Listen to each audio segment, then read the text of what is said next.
With the release of its new CLA sedan, Mercedes-Benz now sells, by my count, 13 different cars here in the U.S. Everything from that entry luxury four-door at $30,000 all the way up to the $215,000 CL65 AMG Coupe. 25 years ago, do you know how many models Mercedes-Benz sold in the U.S.? 4. And it's not just the three-pointed star that's been multiplying its models.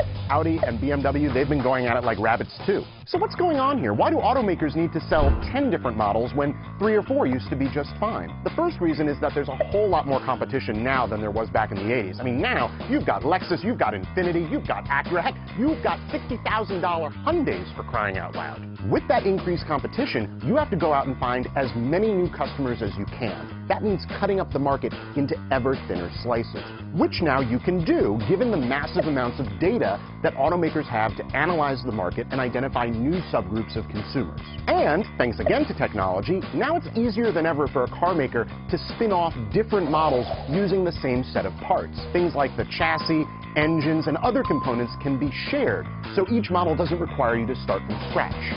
It also changes the math that car makers use. If, in the olden days, you had to sell 100,000 cars of a given model to break even, now you can sell 3 different models at 30,000 cars each. Not that there aren't pitfalls. Sometimes a car maker really thinks there's a new market for a car when there really just isn't. Mercedes stopped selling its R-Class wagon here, and several other automakers have some very curious offerings of late as well.